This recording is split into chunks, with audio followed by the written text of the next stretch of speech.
Have you noticed this? Before we buy something now, most of us do not really trust ads anymore. If an ad says this product is amazing, we put our guard up a little. If a brand says we are professional, we think, well, of course you would say that. It is your own product. And when a page says limited time deal, buy today or miss out, we know what is happening. It wants us to move faster. It wants us to stop thinking and click. So a lot of the time we try to go around the ad.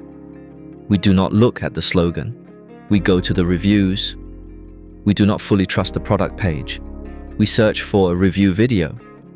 We do not want to hear what the seller says. We want to hear what someone who already bought it says. And honestly, that sounds pretty rational. But here is the strange part. You already stopped trusting the ad. And somehow, in the end, you still got persuaded. Not by the big red button. Not by the limited time offer. What slowly lowered your guard might have been one ordinary review, one unboxing video, or just someone casually saying, I have been using it myself, and honestly, it is pretty good. That sentence does not sound loud. It does not sound polished like a slogan. And that is exactly why it gets in. Because it does not feel like an ad. That is the doorway into today's case. Reviews were originally a weapon consumers used against advertising. Then sellers discovered something very important. Consumers do not trust ads, but they do trust ordinary people. So advertising learned how to dress up as an ordinary person. You think you are looking at a review, but a lot of the time you are looking at an ad with a different face. Old advertising was easy to recognize. It stood right in front of you and said, I am good, I am cheap, I am professional, I am worth buying. The moment you heard it, you knew what was happening. This is a seller trying to sell. So naturally, people became defensive. That is why reviews mattered so much in the beginning. Someone who actually bought the thing would describe what happened. Is it useful? Is there a trap? Is it worth the price? Did the seller exaggerate? What problem did the product page conveniently not mention? At that point, a review was almost like a note passed from one consumer to another. Someone walked through the road first, then turned back and said, be careful here. This feature is not as good as it looks. This one was okay for the money. This pit, I already stepped in it for you. So, in the beginning, reviews were on the consumer side. But the thing is, once a place can influence payment, sellers will find a way into that place. Advertising realized that if it stood on stage and spoke directly, you would not believe it. Fine. Then it would move backstage. It would change the tone, change the face, change the person speaking. Before it said, buy now. Now it says, I tried so many bad ones before I found this one. Before it said, our product works very well. Now it says, I am not an expert. I am just sharing my honest experience. Before it said, there is a discount if you order today. Now it says, I have bought this 3 times already. I just do not want you to miss it. The product is still the same product, but the person speaking has changed. And that matters. An advertising voice makes people alert. A friend's voice makes people relax. When an official product page explains something, you start looking for flaws. When a real person tells a story, you are willing to listen a little longer. If a seller praises itself, you think, sure, that is what sellers do. But if a stranger praises the product, you think, maybe this is actually good. So reviews slowly became a very strange place. On the surface, it still looks like consumers talking. But advertising has already moved in. And this is not just paranoia. In 2024, the Federal Trade Commission in the United States announced a final rule banning the buying and selling of fake consumer reviews and fake endorsements. It also addressed practices like disguising ads as independent reviews and suppressing negative reviews. If this were just a few random people writing a few nice comments, regulators would not need a rule for it. The reason it needs rules is that reviews are no longer just people talking about what they bought. Reviews have become a business. The Federal Trade Commission also has guidance around endorsements. If a person recommending something has a material connection to the seller, maybe they were paid, maybe they receive free products, maybe they earn a commission, or maybe there is a business relationship, the audience is supposed to know. And the meaning behind that is simple. You think this person is just passing by, but they may already be part of the sales chain. Amazon has also spent years fighting fake reviews and review brokers. Because what a platform fears is not just that one product sells badly. What it really fears is that you start wondering whether the reviews are real at all. Once that trust breaks, the page is still there. The product is still there. The stars are still there. But that feeling inside you, the feeling of, okay, I can buy this safely, is gone. So the valuable part of a review is not really the stars. It is the feeling that you can relax. A lot of the time when you open reviews, you are not starting from zero. You already kind of want the thing. You just need one more reason. You are afraid of buying the wrong thing. Afraid of getting trapped. Afraid that you are being impulsive. Afraid that after spending the money, you will regret it. And then the reviews show up. Someone says it works well. Someone says they do not regret buying it. Someone says just get it. Someone says they used it for a month before leaving the review. And slowly, you feel that breath inside you loosen. You were not suddenly convinced by the product. You finally found a reason that allowed you to pay. That is where reviews become powerful. They do not always help you understand the product better. Sometimes they just make you brave enough to buy. And what sellers want is not only a few nice sentences. They want that 1 second of relief. Sometimes that relief is produced in a very rough way. The review section looks busy. The rating is high. The sales number looks big. The page feels full. But when you actually read a few comments, a lot of them are strangely empty. Great quality. Fast shipping. Worth buying. Very satisfied.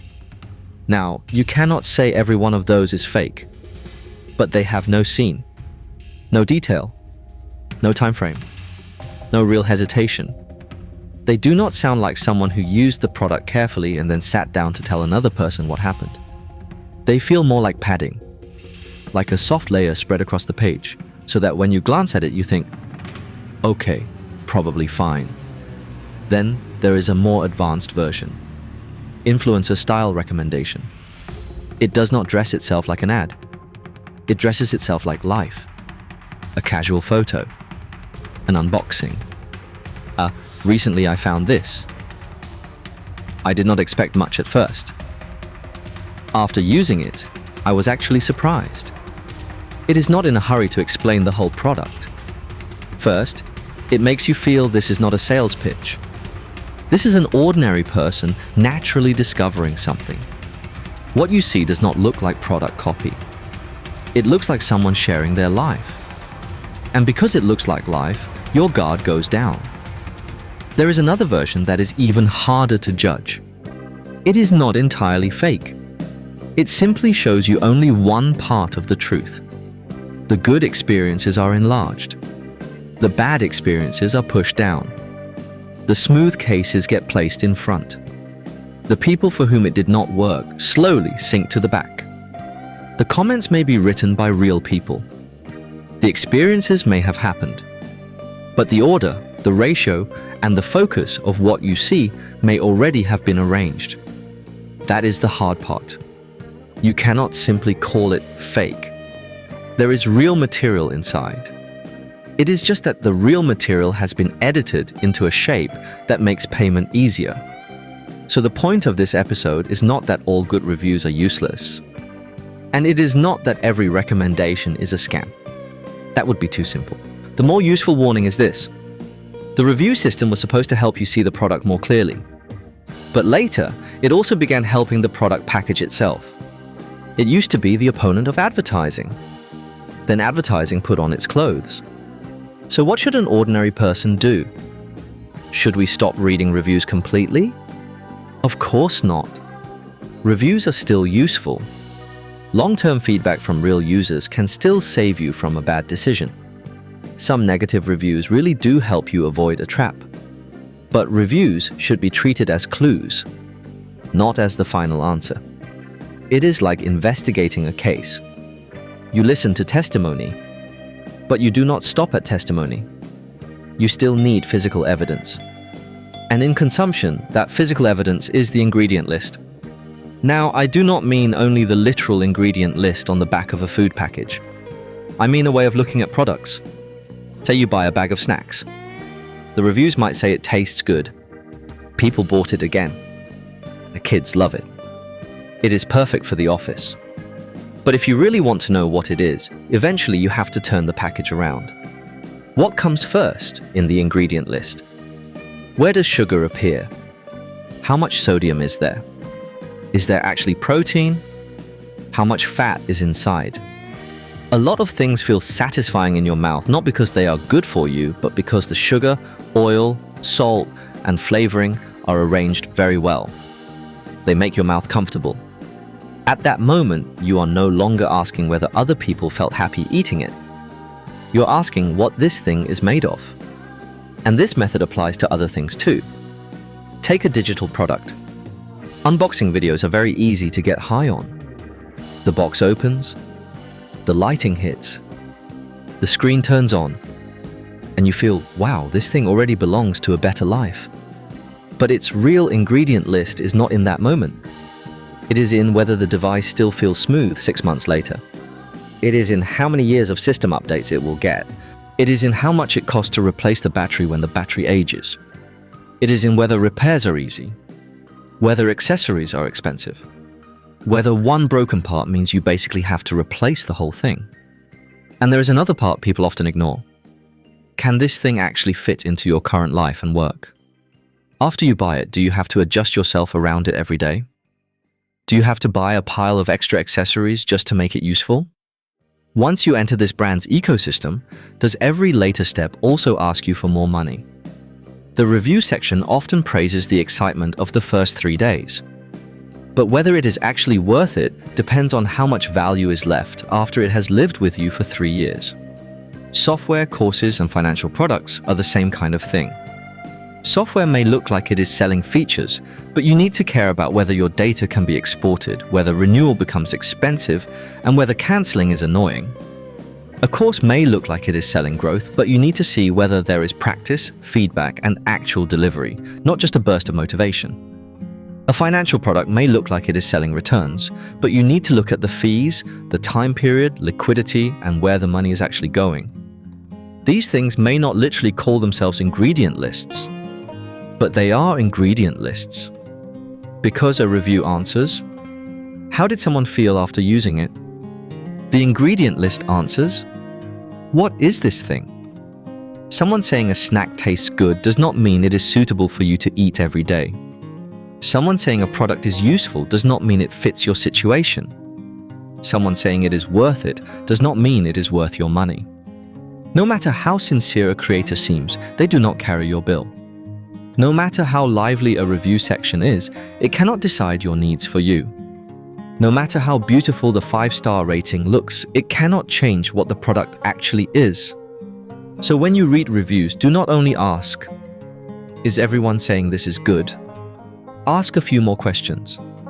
Do these reviews describe a real situation? Do they say how long the person used it? Do they mention weaknesses? Do they say who it is not suitable for? Do they show the real cost? Do they match my actual need? A review that sounds like a real person is usually not perfect. It has conditions. It has limits. It has small problems. It often has a but. This thing is useful, but it is a little heavy. This course gave me ideas, but it is not for beginners. This software saves time, but moving your data is a pain.